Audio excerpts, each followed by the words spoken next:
Dear student, स्वागत है आपका अपने यूट्यूब चैनल 22 श्रीकांत क्लासेस में।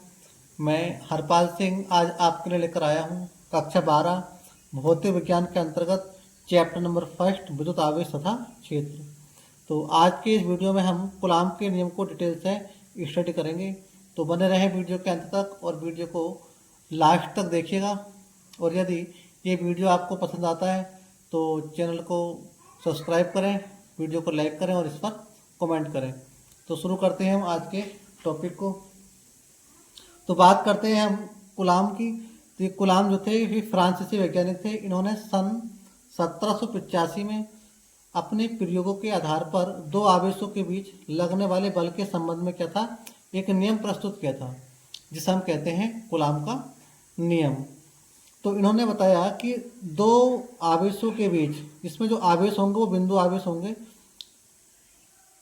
तो उन्होंने बताया कि दो आवेशों के बीच जो बल कार्य करेगा वो इन दोनों आवेशों के गुणनफल के तो होगा अनुक्रमणपाती, और इनकी जो बीच की दूरी है r उसके वर्ग के व्युत्क्रमणपाती होता है। तो चलिए हम इसकी परिभाषा लिखते हैं। तो यहाँ हमने कूलाम के नियम की परिभाषा लिख ली है।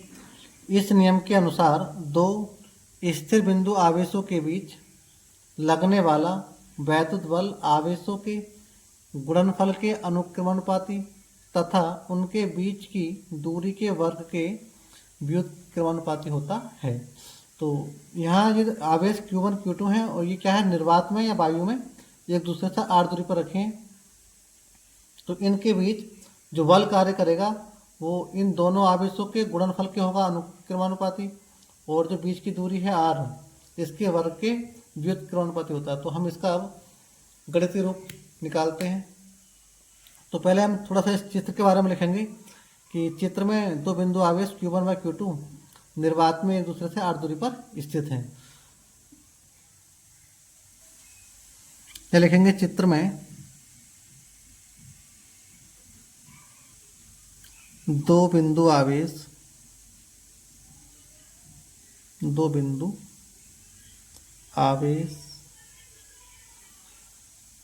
व Q2 एक दूसरे से r दूरी पर निर्वात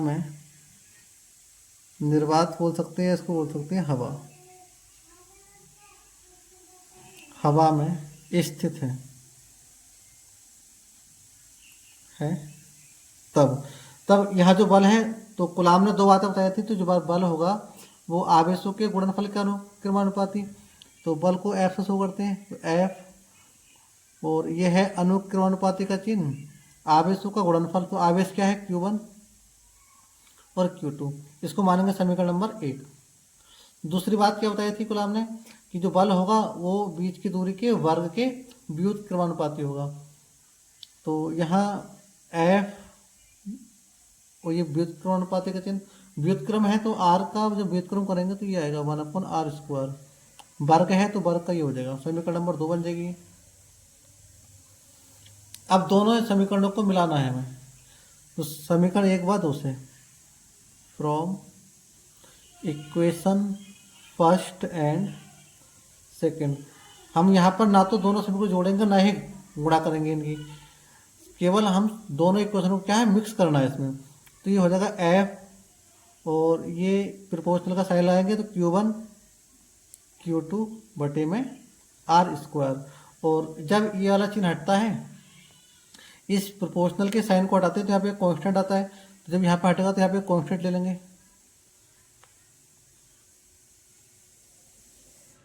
तो ये हो जाएगा F बराबर K और Q1 Q2 बटे में r²। यहाँ पर ये K क्या है, एक नियतांक है जिसे हम बल नियतांक भी कहते हैं, और प्रयोगों द्वारा इसका मान हमें 1/4πε0 प्राप्त हुआ। तो यहाँ पे एक लाइन लिखेंगे हम कि जहाँ K एक नियतांक है, जहाँ K एक नियतांक है नियतांक है। और प्रयोगों द्वारा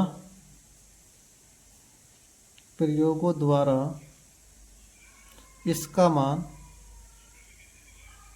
1/4πε0 प्राप्त हुआ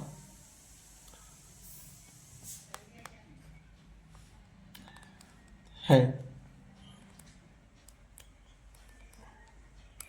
तो अब क्या करेंगे हम, ये k है, इस k के स्थान पर जो k का मान है वो ये है 1/4πε0। तो यहाँ पर हम k का मान लगा देंगे तो ये हो जाएगा f बराबर k के स्थान पे 1/4πε0 इंटू Q1 Q2 बटे R स्क्वायर। तो ये है कूलम्ब का नियम। वेयर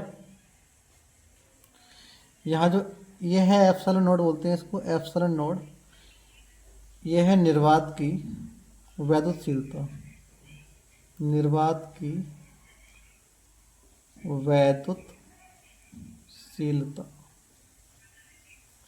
और इसका मान होता है 8.85 10⁻⁻12।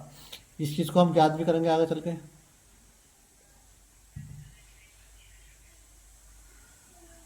इसका मान होता है 8.85 10⁻12 होता है। यहाँ पर लिख सकते हैं हम 8.85 10⁻12। यदि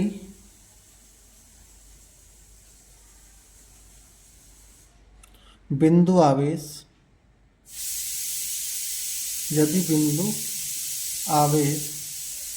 किसी माध्यम में रखे हों, किसी माध्यम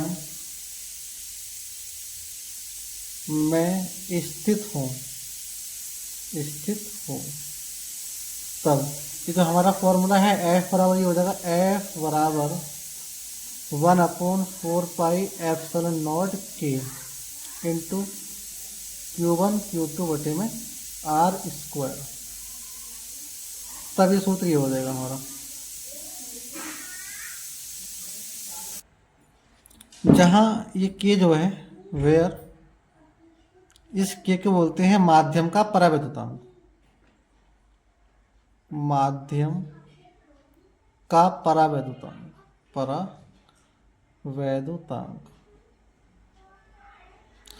और इसका जो मान होता है वो अलग अलग माध्यम के लिए अलग अलग होता है।